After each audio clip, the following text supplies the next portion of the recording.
La base de mon reproche, c'était que les Mu'tazila, ils suivaient pas le Coran, mais ils mettaient au-dessus du Coran la philosophie grecque. Mais Et leurs principes philosophiques. vas-y. Donc moi, j'aimerais prouver aux gens, et j'aimerais toi aussi que tu le dises devant tout le monde, que vous mettez au-dessus de la parole d'Allah, de la parole du Créateur, vous mettez la philosophie au-dessus de cette parole. J'aimerais juste que ça soit clair en fait dans vos propos. Mais vu que toi, t'as essayé de dire le contraire et t'as essayé de dire que c'est moi qui philosophais, et c'est moi qui étais dans la philosophie et que c'est moi qui ne suivais pas le Coran, alors là, je suis désolé, moi j'aimerais bien te proposer des débats, même sur la vision d'Allah, sur le kalam, l'attribut de la parole dans le Coran, il n'y a pas de souci. Je vais te répondre sur ce que tu viens de dire. Déjà, tu veux que je dise à tout le monde que les Mu'tazilites mettent la philosophie précisément grecque, donc hellénistique, au-dessus dans le Coran et de la Sunna. C'est ça que tu veux m'entendre dire, c'est ça? Exactement. Ok. Déjà, Parce que c'est la c'est un réalité. mensonge profond. Je vais dire pourquoi c'est un mensonge profond. Et que toi-même tu le sais normalement. En tout cas, si tu as des connaissances historiques, tu es censé le savoir. Les œuvres grecques, c'est quand qu'elles nous sont parvenues, historiquement? Quand? Historiquement, Historiquement. mais elles étaient tout le temps là, les œuvres grecques. Non, non, non, non. Après, la question, c'est pas comme ça qu'on pose la question. La Les question, œuvres c'est quand est-ce grecques, qu'elles ont et à été partir de traduites quand dans elles ont tel. été accessibles chez les musulmans en langue arabe? Ah, voilà, voilà. Ben, à partir du deuxième siècle. Ah, Ok. non, même à partir du premier siècle. Et Attends. ça s'est vraiment développé, ça s'est développé quand Al-Ma'moun il a voulu traduire les ouvrages grecs au deuxième Ok, siècle. donc tu me dis Ça que relance avant 60 ans. Al-Mahmoun, tu avais des livres en langue arabe de textes grecs. C'est ce que tu me dis. Non, j'ai pas dit ça. Moi, j'ai dit que Non, non. l'influence grecque, elle était présente. Moi, je Bien parle que pas des livres. l'influence, on va y arriver. Écoute-moi. C'est pas ma C'est ma question. réponse. Ma question, c'est Attends, les c'est ma livres. réponse. Moi, je te donne ma réponse. Je te Vas-y. donne ma réponse. L'influence grecque, l'influence de la philosophie grecque et des fondements grecs, elle a été infiltrée dans l'islam au premier siècle. Au premier siècle.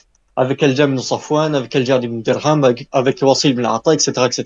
Ok. Maintenant, la traduction des ouvrages, à proprement parler, de manière, je sais pas moi, de manière, comment dire, j'ai oublié le mot, peu importe, d'une manière un peu plus,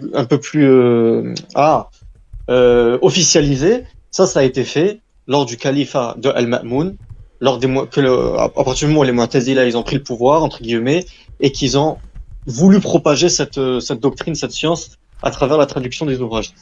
Ok, très bien. Donc toi, tu dis influence grecque, période Wasil ibn Ata, Jahm ibn Safwan, Ammar ibn Ubayd, etc. Et ensuite, on aurait officialisé la chose, parce qu'avant, c'était pas officiel, mais on a officialisé la chose sous Al-Ma'moun avec le Bayt al-Hikmah, etc. Ok.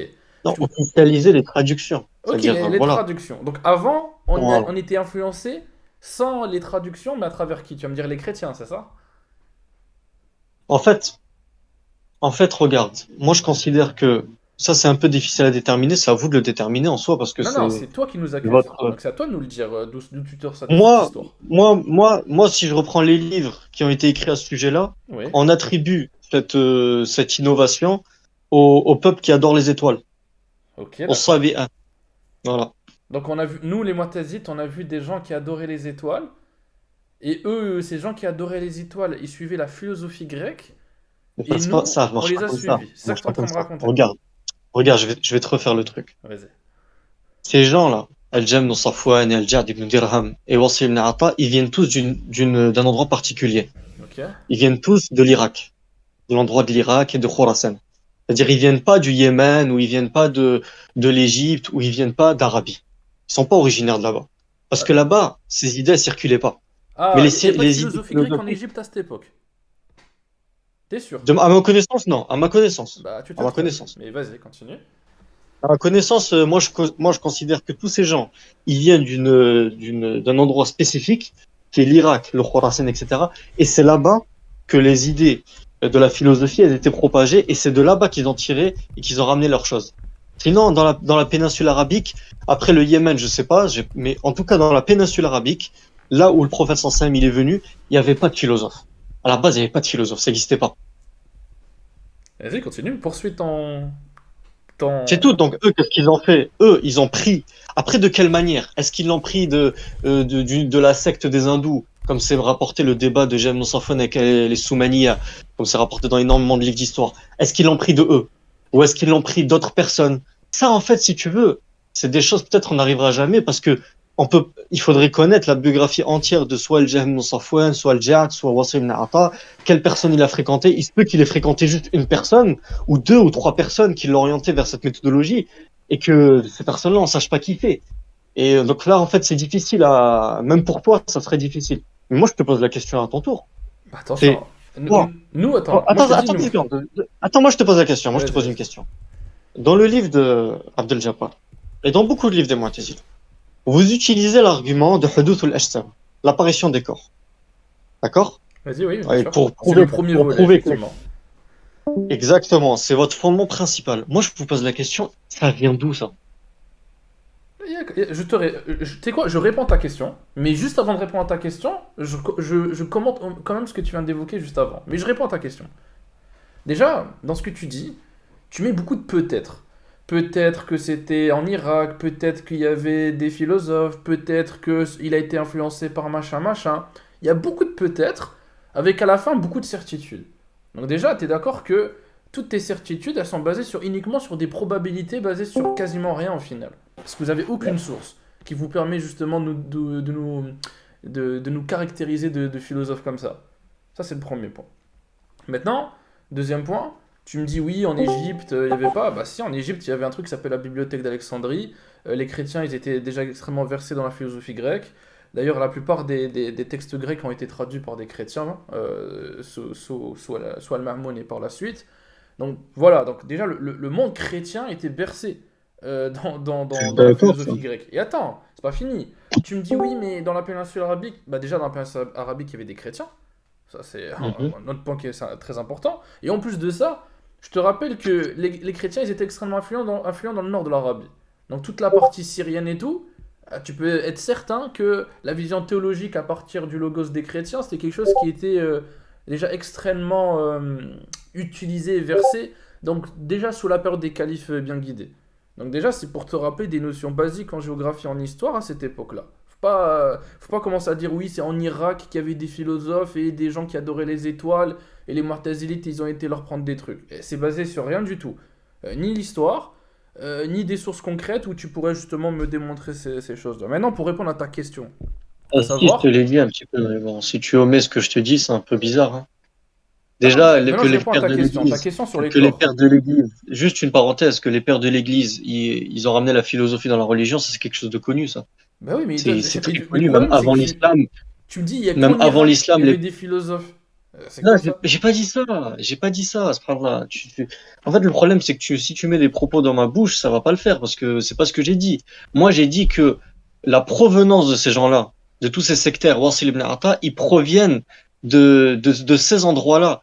Donc, c'est de ces endroits-là qu'ils ont pris. J'ai pas dit qu'il y avait de la philosophie que dans ces endroits-là. Bien sûr qu'il y en avait en Grèce, il y en avait en Syrie, il y en avait c'était dispatché. Les êtres humains, ils bougent. La connaissance, elle bouge. Mais Ok, où est-ce que la connaissance, elle est plus concentrée qu'une autre partie? C'est ça la question. Et où est-ce qu'ils ont plus potentiellement pu prendre cette d'accord. connaissance? Mais C'est ça la t'oublies, il question. n'y a pas de problème. Mais toi, C'est t'oublies tout. aussi quelque chose. Parce que là, c'est encore une fois malhonnête. Wassim ibn Atta, il est né où? S'il te plaît. Où il est né, je sais pas, mais je sais qu'il a vécu à Basra. Eh ben, je te le dis, il est né à Médine. Ok? Il est né à Médine. Oui, pourquoi pas? Pourquoi pas? Mais c'est pas, Donc, l'important, c'est pas d'où il est né. C'est attends, où il hein. a vécu, Il y a où pas il de a problème. potentiellement pris ses arguments. Le problème, c'est que ce que tu dis, je peux même l'appliquer à des tabi'in. Ok? Des gens qui sont partis dans des contrées lointaines et qui, ça les a pas empêchés d'avoir une vision islamique des choses. Donc c'est comme si je viens et je te dis, je sais pas, moi, Ali ibn Abi Talib, il a été influencé par les Irakiens. C'est complètement Non, stupide. non, Euh, c'est c'est- pas ça, c'est pas ça. Mon propos, c'est de dire que celui qui est en dehors de Médine, il a beaucoup plus de chances d'avoir des idées mêlées à la philosophie que celui qui vit, par exemple, qui a vécu toute sa vie à Médine. Et Ok, ça, donc c'est Ali ibn témoigné Abi par Talib, l'histoire. il est susceptible d'influence de philosophes. C'est ce que tu dis. Non, parce que Ali, c'est pas possible qu'il accepte ce genre de choses. Par contre, les gens qui sont venus après les compagnons, eux, tu le vois clairement. Et d'ailleurs, et c'est pas, comment dire, c'est pas anodin que toutes les innovations, elles sont sorties du même endroit. elles sont sorties de toute la contrée de l'Irak, etc., que ce soit les Qadariya, que ce soit les Khawarij, que ce soit les Jahmiya, tout ça, ça vient du même endroit. Ouais, Pourquoi? mais Faut se poser la question au bout d'un moment. Donc moi, je dis que ceux qui viennent de là-bas, ils sont plus à même de se faire égarer par des pensées comme ça, plutôt que d'autres personnes. mais Et moi, je m'appuie sur un hadith du prophète vas-y. sallallahu alayhi wa sallam où il dit que la corne, enfin, d'abord, il a dit qu'Allah bénisse le Yémen, qu'Allah bénisse Médine, qu'Allah bénisse la Mecque, qu'Allah bénisse le Sham. Après, il y a quelqu'un qui lui a dit qu'Allah bénisse l'Irak. Dans une autre version, qu'Allah bénisse le Najd. Dans une autre version, qu'Allah bénisse le Mashariq. Après, il a rien dit, il a répété sa phrase. Après, l'autre, il lui a répété la phrase. L'autre, le prophète sallallahu alayhi wa sallam, il a continué de répéter sans mentionner cette ville que l'autre voulait qu'il mentionne, jusqu'à la troisième fois où il a dit que c'est là-bas que viendra le mal, et c'est là-bas que se lèvera la corne du diable, et il y aura des tremblements, etc., etc. Donc il a dit que, en gros, pour résumer, les troubles, ils viendront de là-bas. Et c'est ce qu'on voit, en fait, que beaucoup de sectes, ils sont venus de l'Irak, ils sont venus de Khorasan, ils sont venus de cette contrée de la terre.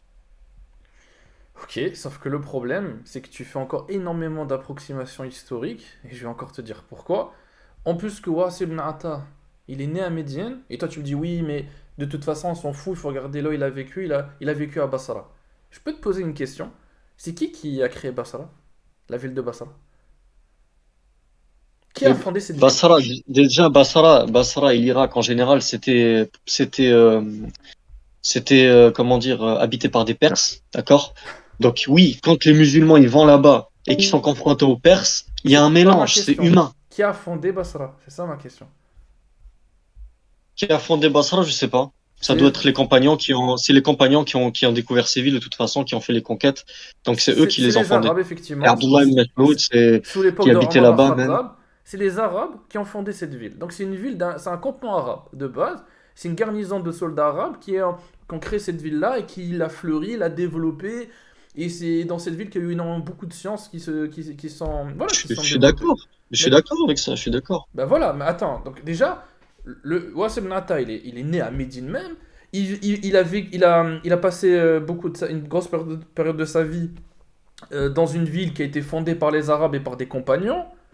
Et toi, il te suffit juste de prendre ça pour dire oui, mais il y a de fortes chances qu'il aurait été influencé par des philosophes. Mais s'il te plaît, C'est pas de ça n'a forte pas de chance, c'est sens. quand en fait, regarde. C'est simple. Et quand tu regardes les ouvrages d'Aristote et de Platon, moi je les ai pas regardés parce que ça m'intéresse pas, mais tu trouves la base hein, de l'argument de la contingence des corps, etc. Tu retrouves cette base dans leurs écrits. Donc moi j'ai pas vérifié parce que ça m'intéresse pas, mais c'est ce que les savants ils disent, d'accord? Donc toi, vu que tu es un philosophe et que tu es penché là-dessus, c'est pour ça que je t'ai posé des questions. Moi je sais que pour moi, j'ai la certitude que ça, déjà c'est pas un argument islamique. Donc, si j'ai la certitude, parce que je connais l'islam, que ça n'a rien à voir avec l'islam et que c'est pas un argument islamique, ni prophétique, ni un argument de compagnon, en fait, la réponse, elle vient se détourer.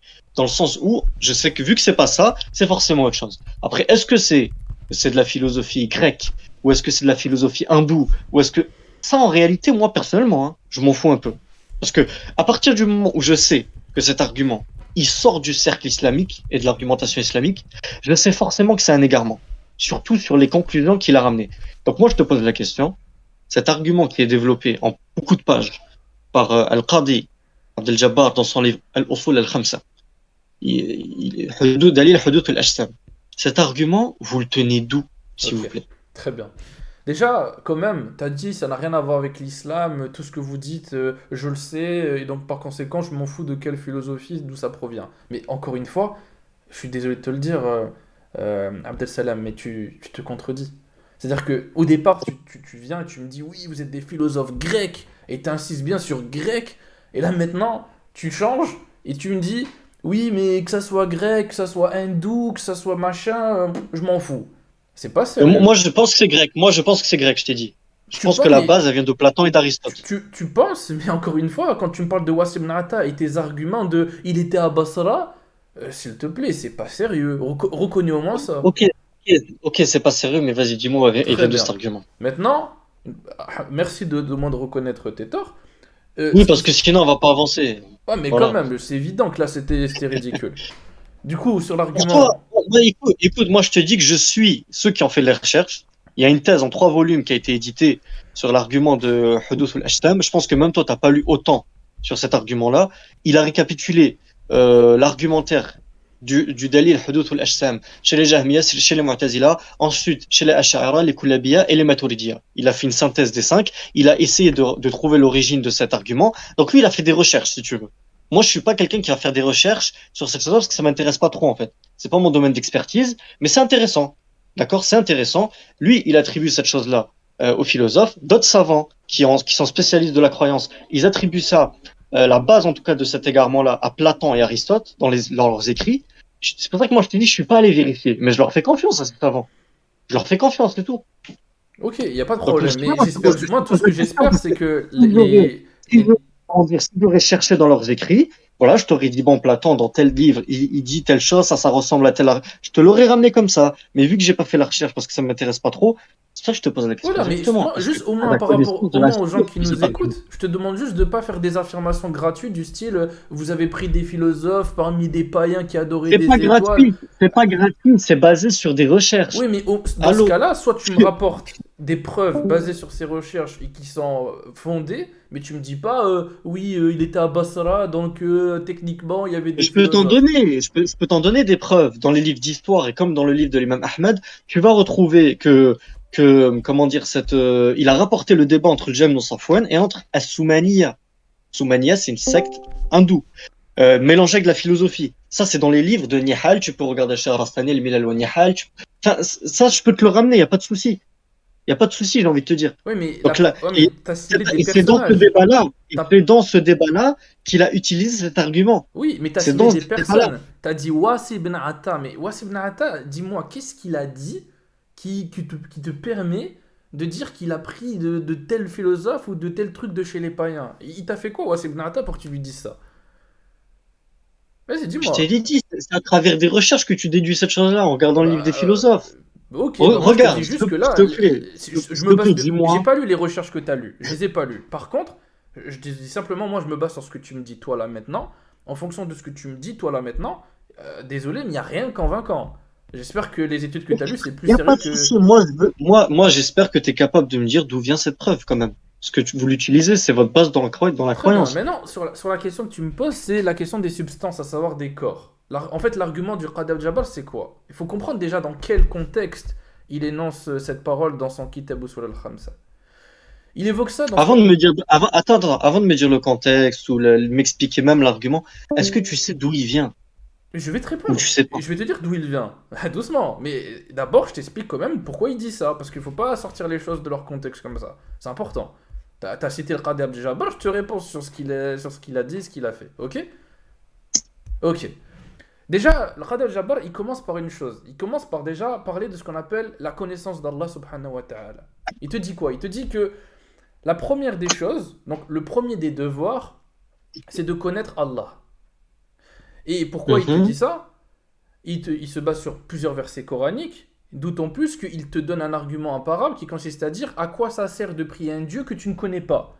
Ce qui est vrai. D'ailleurs, même vous les salafis, généralement, tu me diras, tu me confirmeras, je ne connais pas votre groupe, vous dites que la aqidah, c'est la chose la plus essentielle avant la pratique rituelle et tout ce qui s'ensuit. On est d'accord? Ouais. Très bien. Et bien, pour le Qadr Jabbar, c'est la même chose. Il te dit il faut connaître Allah subhanahu wa ta'ala. Mais sauf que pour le connaître, il faut savoir qu'il existe. On est d'accord? Ouais. Très bien. Maintenant, pour savoir qu'il existe, c'est là qu'il va aborder justement ce que tu dis, c'est-à-dire la preuve à travers les corps. Donc le fait que pour définir un corps, c'est simplement les substances. Je ne sais pas si le terme il va être assez adéquat ici pour les gens, mais en tout cas c'est un corps physique. Voilà, tout simplement les corps physiques. Pourquoi il parle des corps physiques? Parce que tous les corps physiques ont un début, ont une fin. Donc ça veut dire quoi? Ça veut dire que lorsqu'une chose apparaît et qu'une chose disparaît, c'est qu'il y a nécessairement une cause. Et le but qui est à travers cet argument, c'est de dire qu'il existe un Dieu, c'est-à-dire un être qui est nécessaire par lui-même, qui permet de mettre en mouvement et donc de créer aussi par la même occasion l'ensemble de ces êtres qui sont eux contingents, c'est-à-dire qu'ils apparaissent, qui ont un début et qui ont une fin.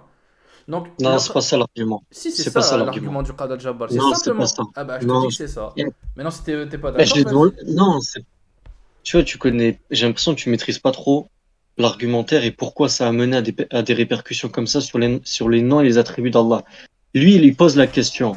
Il dit, quelle est la preuve que ta propre personne et que les autres corps sont nouvelles, muhdatha, sont créés, si on peut dire. Il a dit, parce que elles bougent, ces corps-là, hein, bougent, sont immobiles, peuvent se couper, peuvent, ouais, en fait, c'est ce qu'on appelle des survenances. Attends, Ils ont attends, des attends. C'est quoi la a'rad. question, t'as dit? La question qu'il pose, d'abord? Quelle est la preuve que ta personne et Oui. que les autres corps sont créés? Oui, bien vu, bien sûr. Mais t'as oublié parce que cette question-là, elle survient après d'autres questions. La première question avant ça, sur cette thématique qu'il pose, c'est quoi la preuve que le raisonnement, il conduit à la connaissance de Dieu? Et là, il te dit, c'est les corps. Et ensuite, la question suivante, c'est de te dire, mais comment Non, notre corps, non, non. Pose pas de questions avant, ça c'est le début. C'est tout le début. de De quoi? l'argumentaire. Non, C'est le début de son argumentaire. Il y a marqué face, c'est le chapitre, il ouvre un nouveau chapitre. Et si on te dit, quelle est la preuve que ta propre personne et que les corps sont créés, dis-lui, alors, pris là où, il est dit à cette personne, ceci, cela. Mais l'argumentaire, faut bien le comprendre. C'est quoi l'argumentaire? oui, il te dit, L'argumentaire, c'est de dire que ton corps, attends, je vais te le dire en 2 secondes. et je sais L'argumentaire, qu'ils c'est ont de du dire que mouvement, ton qu'ils sont corps, disloqués, il n'y a pas de problème, on a compris. voilà. Et ça, on appelle comment ça? On appelle ça comment en arabe? Tous ces trucs-là. Bah, le fait qu'il y ait du mouvement, du repos, de l'association, de la dissociation, Ouais, bah, ouais. on dit que c'est des comptages, hein. En arabe, en arabe. Moi- Bref. Non, C'est- l'Akwan. c'est- Non, c'est pas ça du tout. Ça, on appelle ça des Non, a'rad, des non, a'rad. mon frère. Non. Attends. Comment ça, c'est pas ça? Attends. On Non, mais dit déjà, Al-Harakat. attends, mais Non, s'il te plaît, non, t'as pas le droit je d'intervenir suis comme ça, désolé. surtout pour dire des bêtises, excuse-moi. Je suis Bêtise? désolé. Oui, tu dis des bêtises. D'ailleurs, l'argumentaire, c'est pas pour rien qu'il s'appelle en entier, comment il s'appelle cet argumentaire? Il s'appelle la preuve Mon frère, de cet l'apparition. argumentaire. Mais Attends, je vais dire, je laisse-moi pense que tu ne comprends parler, pas laisse-moi l'arabe. parler, Déjà, laisse-moi parler, laisse-moi parler, je suis en train de parler. Faut que tu me coupes. Merci. Donc l'argumentaire en entier, il s'appelle la preuve de l'apparition du monde par la preuve de l'apparition du corps et la preuve de l'apparition des corps par la preuve de de l'apparition des survenances, par l'apparition des arad, qu'on appelle les arad en arabe, qui est le pluriel de arad, et ça, c'est des survenances, c'est ce qui survient sur un corps, comme la mobilité, comme l'immobilité, comme le froid, le chaud, comme tous ces attributs, en fait. Les arad, on peut dire que c'est des sifat, en fait, c'est des attributs. Donc, c'est lui, comment il a prouvé que maintenant les corps, ils existent, ou plutôt qu'ils sont nouveaux, qu'ils sont créés, il a prouvé ça par l'apparition dans ces corps-là de sifat, d'attributs. Et comment il a prouvé que les attributs étaient créés? Parce que les attributs, ils viennent et ils partent. Comme le chaud, le froid, ça vient et ça part. Sauf que cet argument, il est contraire au Coran. Et d'ailleurs, il est contraire à la logique parce qu'il y a des survenances. Il y a des attributs qui ne partent pas. Comme par exemple la longueur, la taille, etc. Ça part pas, ça reste toute sa vie. Toute ta vie, tu auras une hauteur, toute ta vie, tu auras une longueur. C'est pas comme le chaud ou le froid qui part et qui revient. Bref, ça c'est une parenthèse pour dire que l'argument il est défaillant. Mais sinon, cet argument-là, ça a été l'essentiel pour prouver que les corps ils existent, la contingence des corps. Parce que le corps, il y a des survenances et ces survenances-là, on appelle ça des contingents. D'accord? Et vu que maintenant, quand il s'est retourné vers le Coran, ils ont vu qu'Allah il avait des attributs, que Allah il parlait à Moïse, que Allah il était miséricordieux, qu'il a agréé les gens, etc. Ils se sont dit c'est pas possible parce que si on dit qu'Allah il les attributs et qu'il les fait et qu'il agit de ses attributs quand il le souhaite, ça voudrait dire qu'en fait on utilise la preuve pour laquelle on a prouvé qu'Allah il existe, et ben on va se contredire si on l'applique pas sur Dieu. Et donc il faut l'appliquer aussi sur Dieu et dire que les attributs de Dieu, en fait, c'est pas des attributs, et c'est là qu'on commence à métaphorer, à dire que ça c'est de la métaphore, et on commence à faire de l'interprétation. Tout ça pour renier que Dieu il a des attributs, tout ça pour dire que Dieu en réalité n'est pas créé. Mais j'ai envie de te dire que la base, elle est mauvaise. Donc la conclusion elle sera forcément mauvaise. Parce que c'est pas du tout, et je termine là-dessus, c'est pas du tout l'argument du Coran qui a été évoqué dans le Coran pour prouver que les corps ils existent. L'argument dans le Coran, c'est l'argument de la causalité.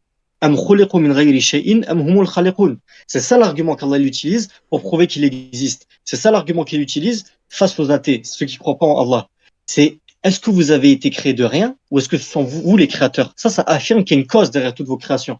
Derrière toute la création, il y a quoi? Il y a une cause. Donc il n'a pas du tout utilisé le fait que parce que vos attributs sont nouveaux, ils partent, c'est ça la preuve que vos corps ils sont créés. Mais il a utilisé l'argument de quoi? Vous avez un début, donc vous avez forcément une cause. C'est ça l'argument. Donc, rien que dans cet argument-là, vous contredisez le Coran. Donc moi, je te repose ma question. D'où vient cet argument philosophique? Juste Simple, tu voulais dire quelque chose? Je peux intervenir Vas-y. parce que oui, le frère il a tort.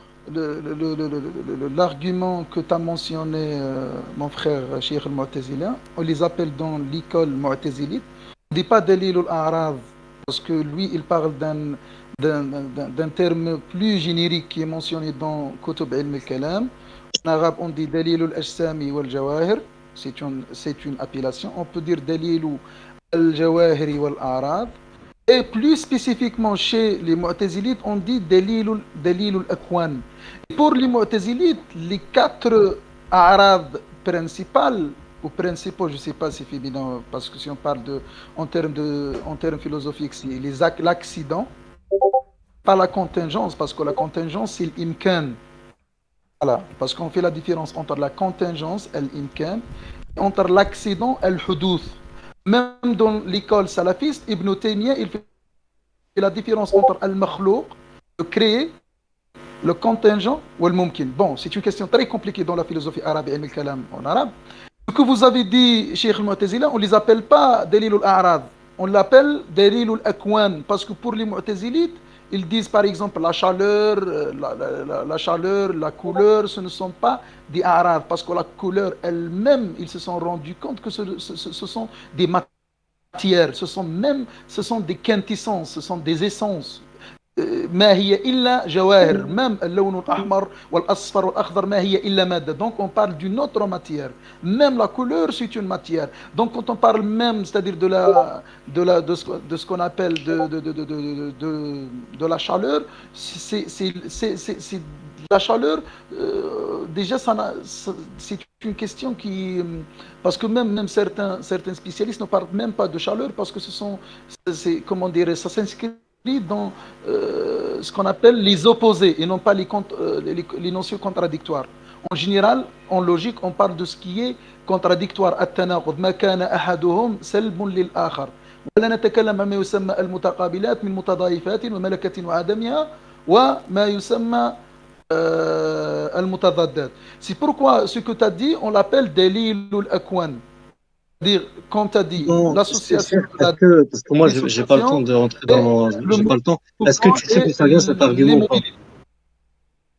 Non. Oui, Simple, tu sais, celui qui t'a parlé de base, c'était Abdel Salam, hein, c'était pas moi qui avais dit ce qu'il a énoncé. Oui, parce que moi, oui. Le problème, c'est que si ça vient d'un salafiste, je sais pas. Parce que ces arguments qu'ils donnent, ce sont les arguments d'Ibn Taymiyyah, l'école d'Ibn Taymiyyah. Le problème, c'est eux, ils autorisent l'enchaînement infini sous le nom de Hawadith. Bon, c'est un autre sujet. Toi, tu rentres sur des autres sujets. Moi, je vais poser une question là-bas. Mais Shir, s'il te plaît, réponds à ma question. Parce que tu pas aimé. Il n'a pas terminé de parler, tu le laisses finir parler. Mais pourquoi tu réponds pas à ma question? C'est grave. Depuis le début, je t'ai dit, ça vient d'où cet argument? Tu m'as pas répondu. J'attends la réponse. Je vais te répondre, mais laisse je peux. Regarde, dès que tu as la réponse, tu m'appelles. Parce que moi, je peux pas supporter des gens, ils changent de sujet, ça m'intéresse pas en fait. Dès que tu as la réponse, c'est quoi? C'est en une phrase que tu peux me le dire. Dis-le-moi dans le chat, c'est tout. Tu le mentionnes. Il est en train de te parler, tu l'écoutes. Et je te réponds juste quand il a terminé. Ah non, moi je rentre pas dans discuter, moi j'ai pas le temps, j'ai pas que ça à faire. Sinon ça va durer 4 heures. Moi je veux juste. Voilà, je vais partir, mais moi j'attends de toi ta réponse sur l'origine de cette preuve. Un minimum d'adab, Abdel. Merci. Vas-y, Simple. Non, il n'y a pas que ça, parce que moi j'ai la réponse. La réponse est très simple. Parce que lui, déjà, les salafistes, ils contredisent totalement la raison. Ils disent quoi? Ils autorisent ce qu'on appelle l'enchaînement infini. Même, ils autorisent la régression infinie de quoi? Des causes.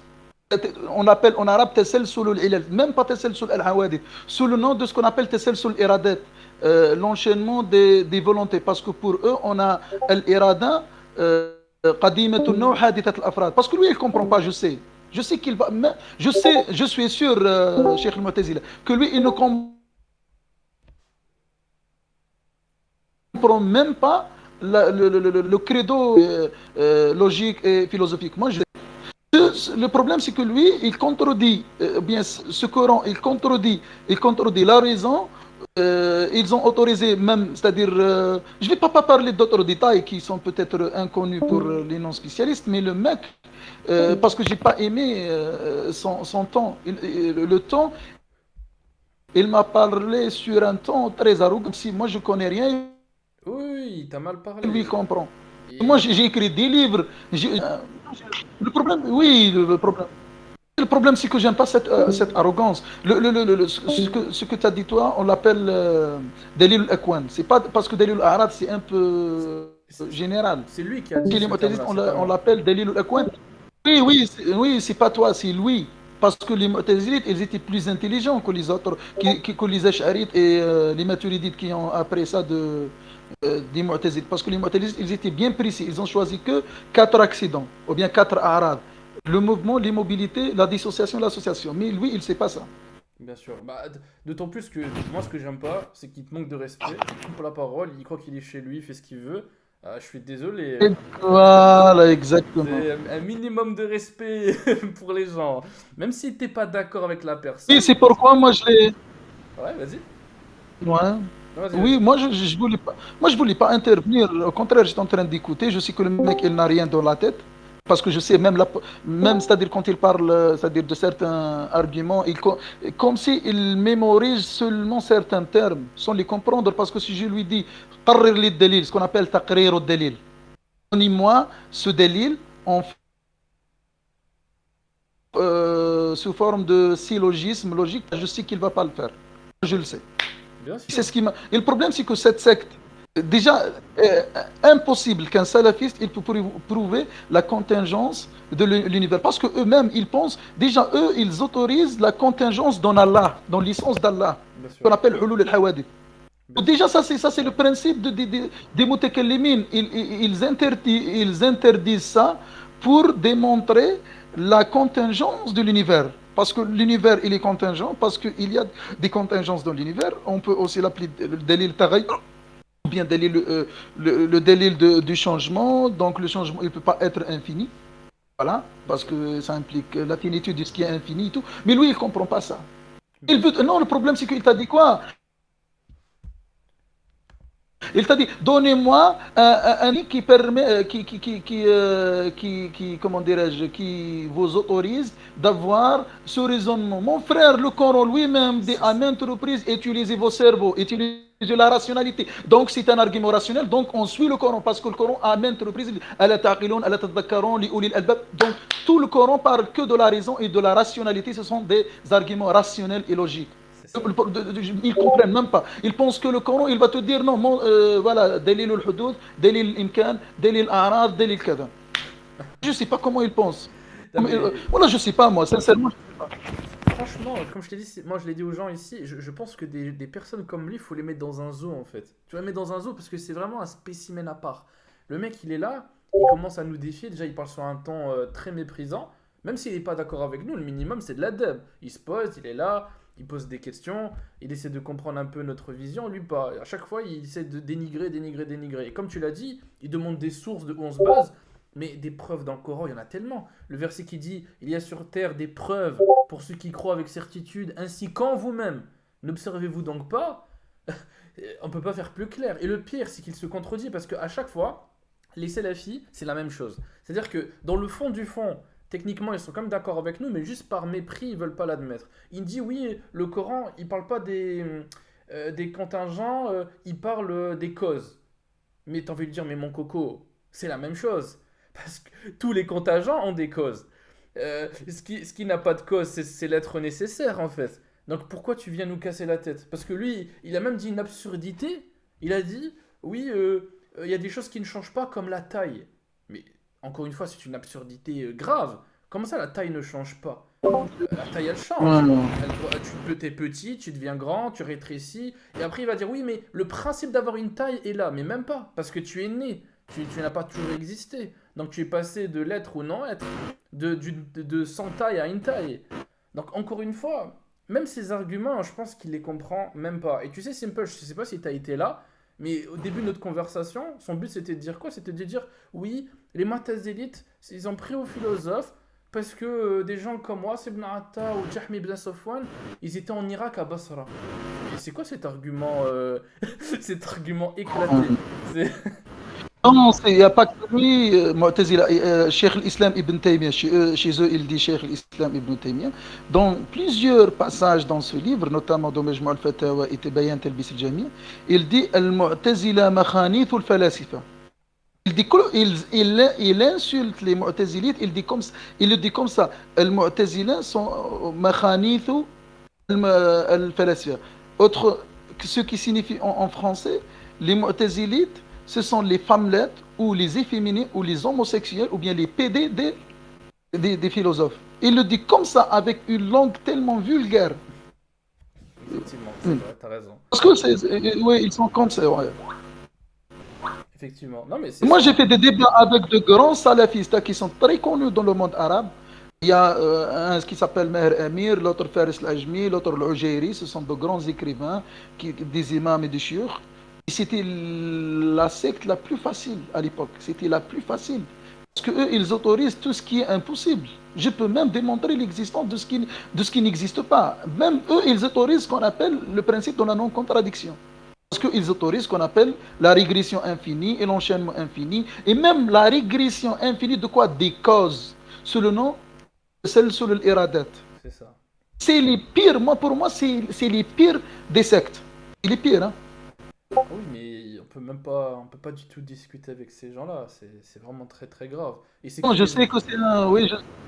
Oui, je sais que il n'est pas, ce n'est qu'un débutant. Peut-être il a mémorisé certains termes. Je sais qu'il comprend pas ce qu'il dit parce que, ouais, je sais parce que ça se voit. Je lui dis Dalil Akwan, il m'a dit non, Dalil Arad. C'est pour les débutants, Dalil Arad ou Jawahir, Dalil, je sais pas. Et ce qui m'a dérangé, parce que moi, en général, je m'énerve pas. Il me parle avec mépris, avec arrogance, comme si on est des animaux, C'est ça. on n'est pas des personnes. C'est Et ça. moi, j'étais en train de découvrir. Tu es là. Ou Mewtwo, je t'ai pas entendu. Ben moi, de ce que j'ai vu, il a pas pu. Il a fait des attaques et il a pas pu les prouver. Du coup, soit c'est de la diffamation, soit et, ben, du coup, il sait même pas de quoi il parlait en gros. Bah, surtout, t'as bien vu il a avoué dire qu'il a dit d'absurdité. S'il me sort des... Un mec qui est Ouais, dans la ville de Basra, j'ai vu. il en tire des conclusions bizarres. J'ai vu, mais ça m'étonne pas qu'il ait vu ça quelque part, parce que je crois que Mu'tazilite, Jarminite, c'était une insulte à l'époque. C'est ça. Et que les gens que les gens disent il les dit pas, mais en gros ça m'étonne pas. Bien sûr. Tout à fait. Je peux te dire quelque chose, mon frère Cheikh Moutazila? Bien sûr, bon, vas-y. Parce que même les plus grands mutakallimin, كبار المتكلمين en arabe, savants mutakallimin, ils disent même Dalil al-Hudud, il y a des bases coraniques qui montrent que Dalil al-Hudud est coranique, et notamment ce qu'on appelle Mas'alatul Uful, le dialogue d'Abraham, bien Hiwaru Ibrahim, le dialogue d'Abraham, quand il dit قال لا أحب الآفلين. On sait, ce qui change ne peut pas être éternel.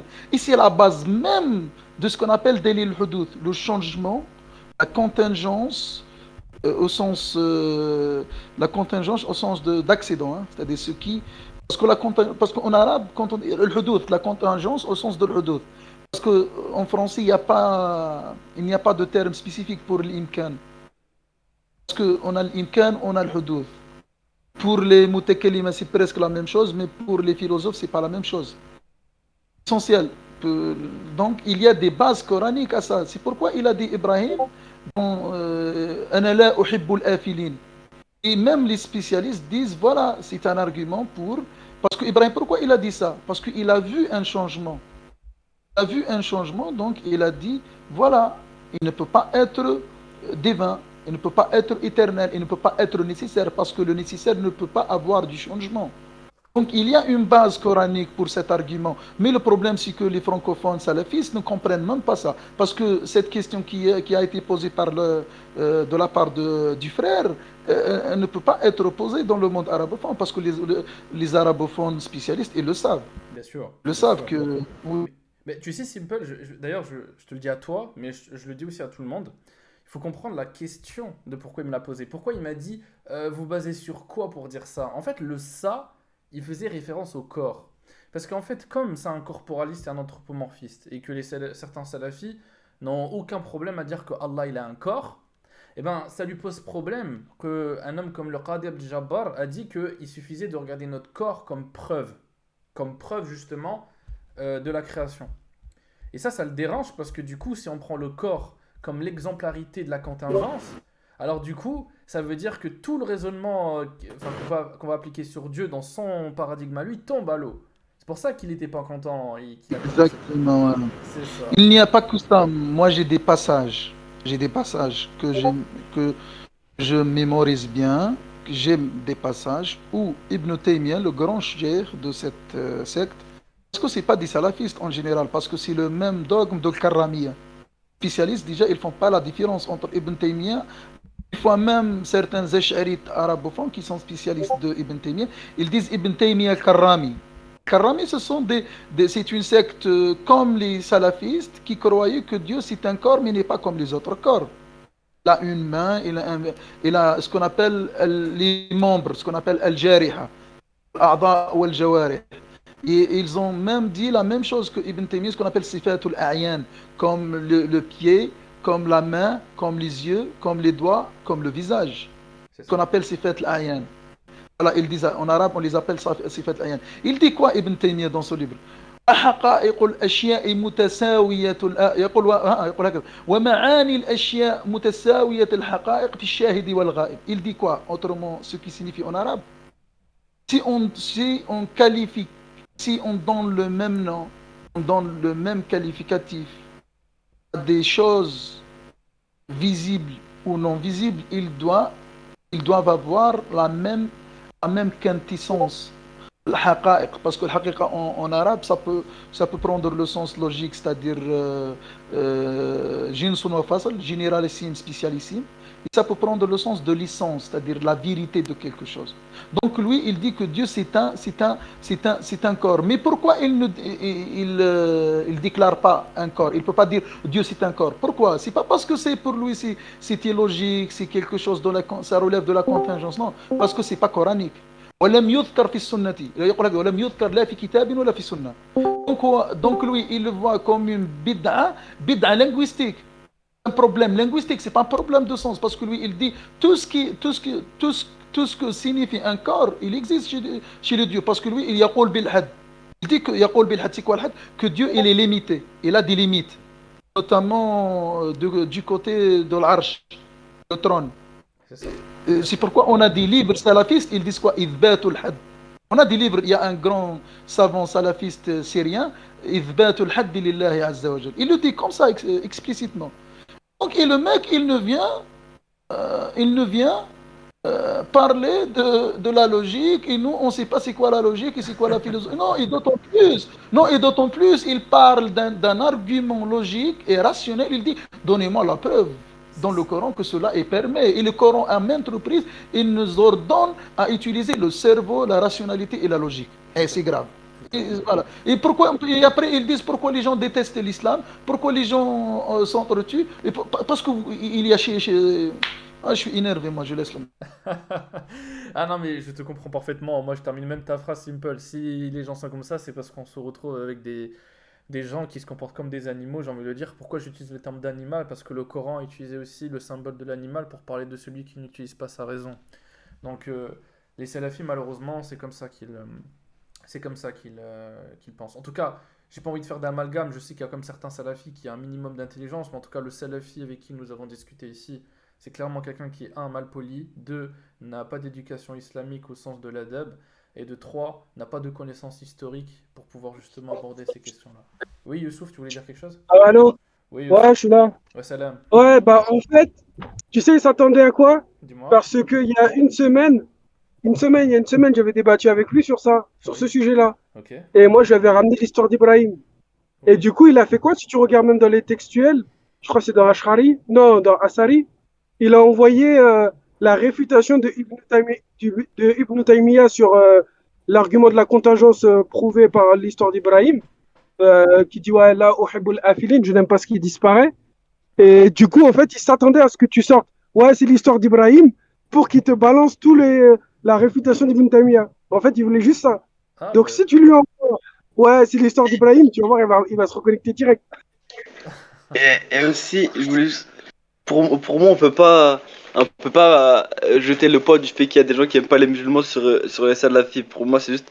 Mais les gens qui aiment pas les musulmans, pour moi, c'est juste des débiles qui font des bigs amalgames. C'est juste basé sur la haine de l'autre et sur le nationalisme. C'est pas parce qu'il y a des salafis qu'il y a des gens qui aiment pas les musulmans. Même Attention, s'il y avait Newton. que des mortalités, ça serait Non, pareil. je suis pas d'accord avec toi, Newton. Et je vais te dire pourquoi. Newton, moi aussi, je ne suis pas tout à fait d'accord. Permettez-moi de Vas-y, parler, cher, parce que je sais. je t'en prie, vas-y. Parce que il ne faut pas oublier que le salafisme dominait dans les années 80 jusqu'à les années, je sais pas, presque 2010. Avant, il y a que le salafisme. Parce que même médiatiquement dans le monde arabophone, déjà avant, on était des Ash'arites, nous. On était avant les Ash'arites, nous, dans ma région, on est déjà des Idrissites et on est des Fatimides. Même mes ancêtres, quand on dit Ali, on ne dit pas Ali chez nous, on dit Sidi Ali, Sayyid Ali, mon maître Ali, Lalla Fatma, c'est-à-dire ma maîtresse Fatma au sens amélioratif. Donc, on n'a jamais été confronté à ce type d'argument. Chez nous, dans ma région, notamment le Maghreb, on était un peuple qui aimait la logique, qui aimait Ilm al-Kalam, qui aimait la philosophie, qui aimait tout ce qui a trait à la logique.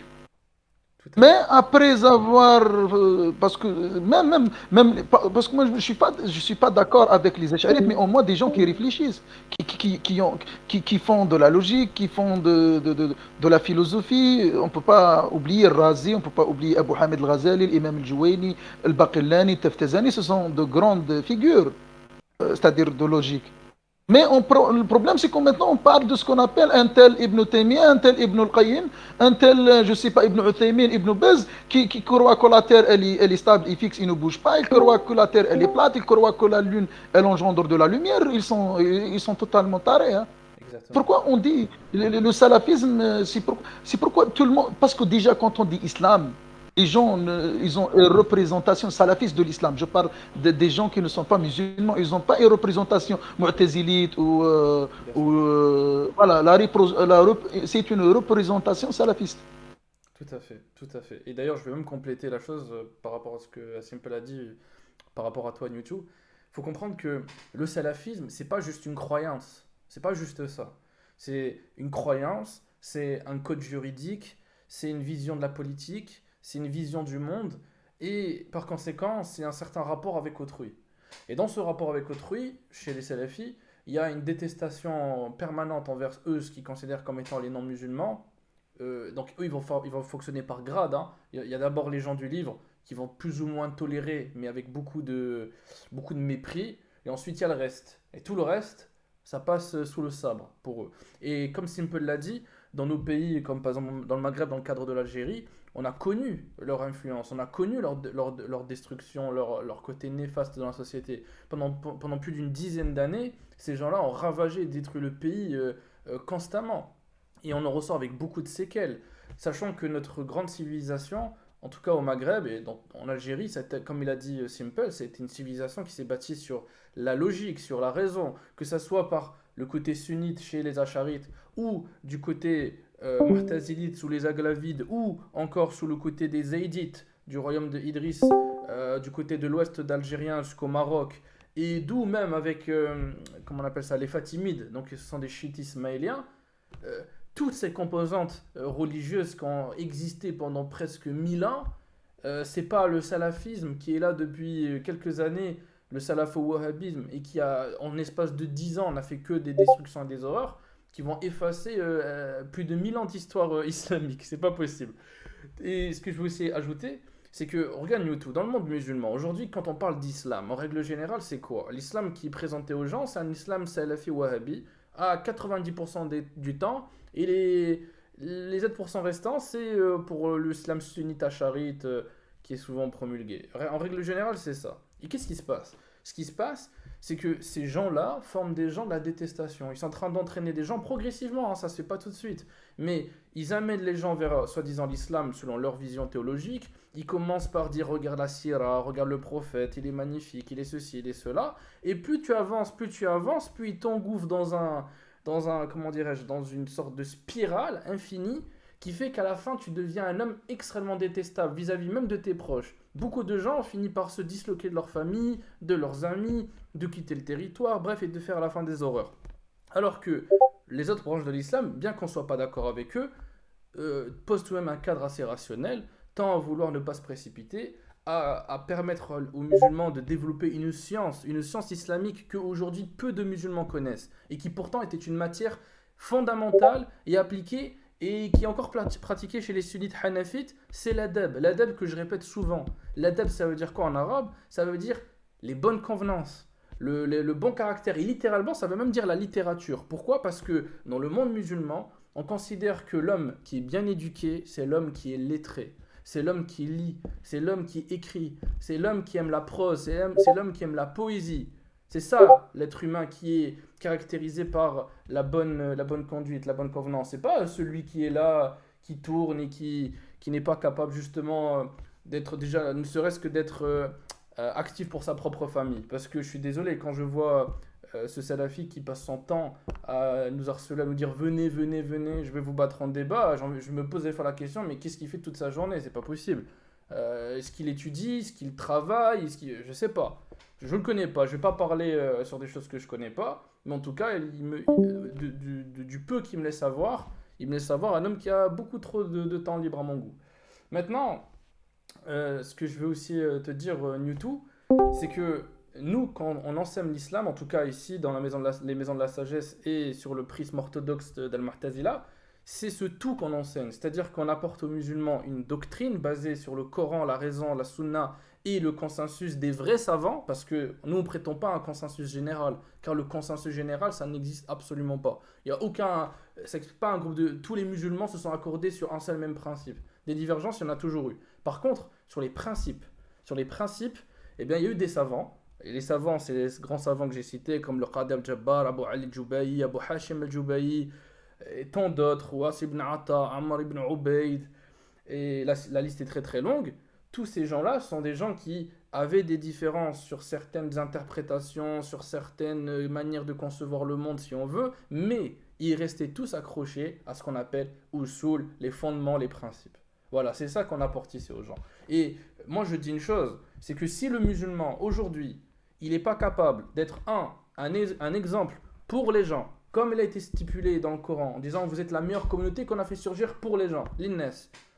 Tant qu'on ne répond pas à ce critère-là, ça ne sert à rien de parler d'islam, ça ne sert à rien d'être fier en quoi que ce soit. Le seul jour où on a le droit voilà, d'être fier d'être musulman, d'être fier d'avoir une doctrine qui tient la route, c'est le jour où notre aqidah est en cohérence avec ce que le Coran attend et exige de nous. Voilà, en attendant, moi je dis, les salafis, que ce soit dans tous les pays où ils sont présents, eh ben, ils ne répondent absolument pas à ce principe fondamental.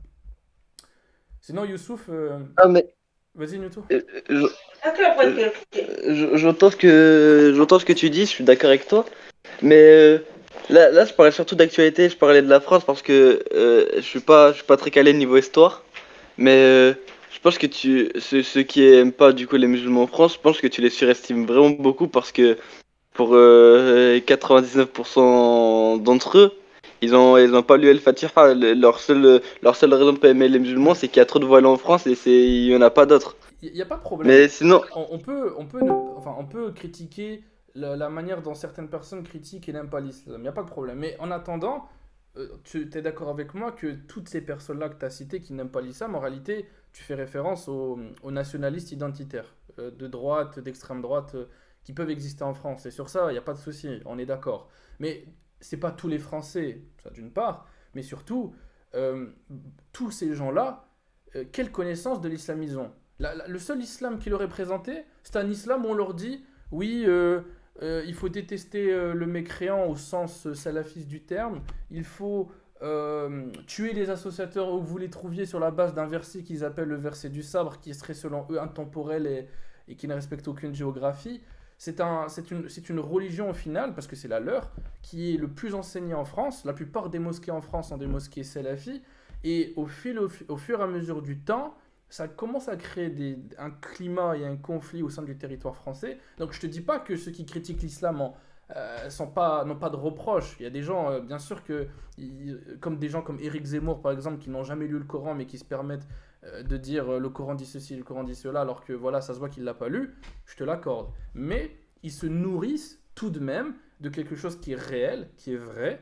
Et ce vrai, eh bien, c'était cet islam salafiste qui, je le répète encore une fois, n'existe que depuis les années 80. On n'a jamais, en tout cas, on n'entendait pas parler d'eux au sens où on l'entend aujourd'hui. Et quand ils existaient auparavant, ils avaient d'autres termes, d'autres mots. On les appelait Hanabila, on les appelait Ahlul Hadith, on les appelait les disciples d'Ibn Taymiyyah. Mais à l'époque, ces gens-là, ils n'avaient aucune influence, ils étaient méprisés, personne ne les écoutait.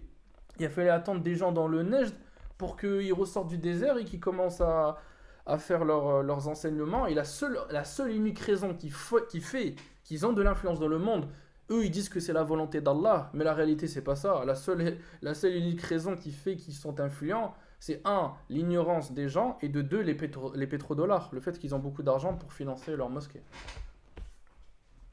Ouais, je vois ce que tu veux dire. Mais juste pour répondre au verset de la sourate qui appelle à tuer des gens, mais il se fait ce verset qui pense un peu intemporel, je sais même pas qu'il pense à intemporel, mais ils se font réfuter le verset d'avant, juste le verset d'avant, Bien sûr.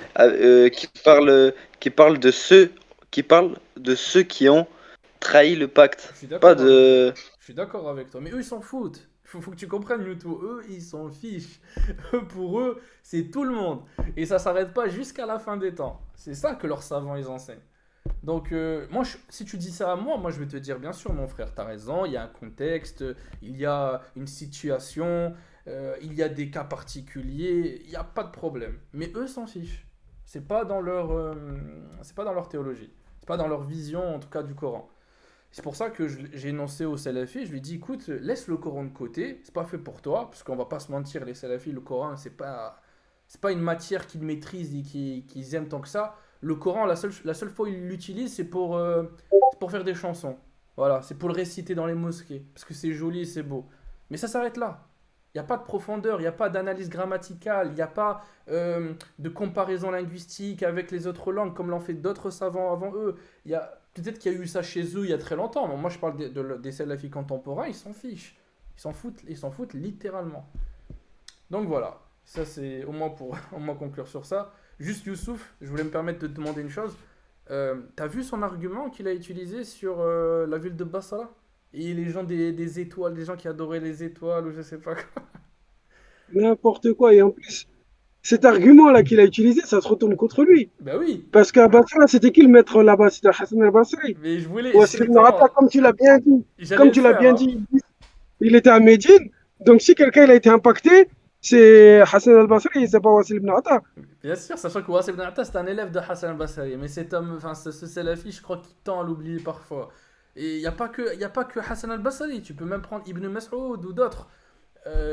Tu me confirmes, Ah, Youssouf? tous les grands compagnons, ils étaient en Irak. Ben voilà, ils étaient tous en Irak. Ils n'étaient pas en Irak, c'était les petits. Tu as Ibn Mas'ud, tu as Ali ibn Abi Talib, tu as Sa'd ibn Abi Waqqas, tu as Ammar ibn Yasir, Hudayfa ibn Yemen. C'est tous les géants. Eux, ils ont qui? Ibn Abbas, Ibn Omar, que des petits. C'est ça, Zayd ibn Sabit. c'est ça, tout à C'est fait. incomparable. Oui. Incomparable. J'aimerais bien dire quelque chose, Cheikh al-Mu'tazila. Il y a beaucoup de gens qui pensent que les salafistes, ils sont des hanbalites. Ils ne sont pas des hanbalites. C'est vrai, t'as raison. T'as raison de. Oui, parce que même c'est-à-dire Ahl Sunnati wal Jama'a, ils disent, c'est-à-dire les spécialistes, comme les grands hanbalites comme At-Tufi, Abu Ya'la et autres, Ibn Qudama, on a de grands, ce qu'on appelle hanbalites. Ils disent Ahl Sunnati thalath. الأشاعرة والماتريدية وفضلاء الحنابلة. Voilà, الحنابلة c'est comme Abu Ya'la, comme Al-Tofi, comme Zaghwani. Les Hanbalites les connaissent, ce sont de grandes sommités. Donc eux, ils ne sont pas des Hanbalites. Déjà, ils contredisent le Hanbalisme. Déjà, Ibn Taymiyyah, il dit quoi? Il dit que le Coran, déjà, il a le même avis que le Mu'tazili, tu sais? Il dit qu'il est Ibn muhdath. Taymiyyah, il est muhdath. C'est quoi le muhdath pour lui? C'est quoi la différence entre muhdath et makhlouq?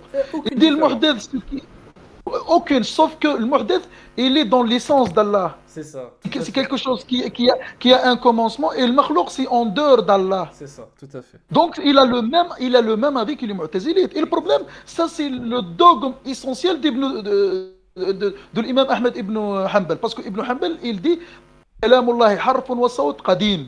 Harfun wa sawt, lettres, ils sont éternels. Tout à fait. Et puis, ils se permettent de dire non, on est des Hanbalites. Même l'Ikhmimi, il y a un grand. Il y a Risalat l'Ikhmimi. في حوادث الأولاد الإخميمي c'est un grand hanbalite. Bien sûr. Il dit que ما لم يخطئ السبكي في تكفير ابن تيمية. السبكي c'est un grand savant ash'ari. تجد l'imam Subki, il dit quoi? Il a takfirisé Ibn Taymiyyah parce qu'il a dit que Dieu, parmi les questions sur laquelle il a été takfirisé, c'est la question de Hawadith al-Awlala. Déjà, on dit l'intitulé du livre, Risala fi Hawadith al-Awlala li al-Ikhmimi. Donc, ils ne sont pas des Hanbalites. Tout à Et fait. quand j'ai parlé des salafisme Tariq, moi je ne parle pas des Hanbalites. Tout à fait. Parce que Ah on non, doit je suis d'accord avec toi, je confirme tes propos, effectivement, ils ont énormément de positions qui diffèrent complètement de la position classique hanbalite. Jamais Ahmed ibn Hanbal aurait dit que le Coran il est muhdath. Ah, déjà, c'est un point fondamental. Chose que Ibn Taymiyyah et les disciples, donc les salafis actuels, le font. Ce qui montre d'ailleurs qu'il n'y a aucune divergence avec les mu'tazilites sur cette question. Donc ouais, t'as raison, Simple, de préciser ça, t'as raison. Donc voilà, bah, on a pu démontrer ici encore une fois l'incompétence de notre cher Abdessalam. D'ailleurs, il devrait changer de pseudo parce que son pseudo correspond absolument pas à ce qu'il est. c'est qu'Ibn Uthaymin, il dit quoi? Il y a un passage d'Ibn Uthaymin où il parle, où il discute de, entre parenthèses, est-ce que Dieu, il peut avoir un estomac ou non? C'est ça. Ouais. Wallah, je mens pas, si tu veux. Est-ce qu'il peut avoir un appareil digestif ou non? Imaginez c'est-à-dire, le délire, c'est-à-dire, voilà, moi, je n'arrive même pas à trouver les mots avec eux. Ah, mais enfin, Simple, je te le dis. De toute façon, toute leur hérésie, ils sont les seuls en fait. Ils sont toujours les seuls. Tu prends toutes les autres sectes qui ne sont pas d'accord. Tu prends le Shia, tu prends les Mu'tazila, tu prends les Ibadites. Tous te disent Coran makhlouq. Tous te disent on ne va pas voir Allah au paradis. Il n'y a que eux, ils te sortent des choses. On n'a jamais entendu parler. C'est En tout incroyable. cas, les ceux qui disent que le Coran il n'est pas muhdath, n'est pas makhlouq, sauf les Hanbalites, même les Mu'tazili, tu sais, même les Maturidites et les Ash'arites, ils le disent implicitement. Bien sûr, Ils disent que le implicitement. Coran, oui, implicitement, parce que eux, ils ont inventé ce qu'on appelle al-kalam al-nafsi, C'est ça. Tout à en fait. se basant sur la poésie de Ibn al-Akhtar et tout. Mais j'ai des savants que je connais bien. On a, c'est-à-dire même, ils l'ont dit explicitement, le Coran, c'est-à-dire ce qui existe bayna daffatay al-kitab. Bayna daffatay al-kitab, c'est-à-dire, on dit quoi entre bayna daffatay al-kitab? Ça, la couverture, ce qui existe entre la couverture du livre, c'est bien muhdath, makhlouq, comme ça, ils le disent. Hein. Bien sûr. Et Saïd Fouda, il le dit. Saïd Fouda, c'est un grand charite Tout à fait. contemporain jordanien. Il le dit avec un Shamsuddin, parce qu'il y a eu un dialogue avec Shamsuddin salafiste. Voilà, un savant salafiste et Saïd Fouda, c'est un savant acharite. Et il a dit ça explicitement, Saïd Fouda. Tout à fait. Donc, si on parle historiquement, c'est les Mu'tazilites qui avaient raison. Tout le monde maintenant suit les Ash'arites.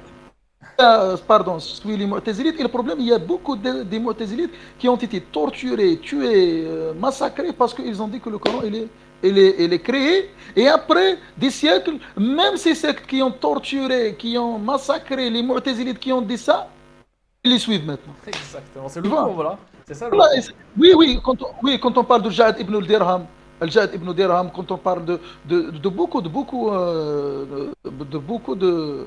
ce qu'on appelle du Mu'tazilite, le problème maintenant, tout le monde suit les Mu'tazilites, tout le monde utilise les mêmes arguments du Mu'tazilite.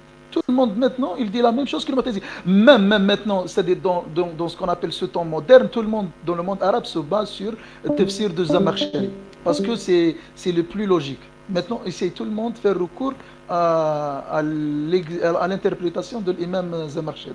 Ouais, bah, si sur la croyance ils ont fini par nous rejoindre, même s'ils l'acceptent pas de manière explicite, j'espère que sur les bonnes convenances, l'adab et voilà, la volonté de produire des gens intellectuels, j'espère que c'est aussi sur ça qu'ils vont nous suivre, Inch'Allah.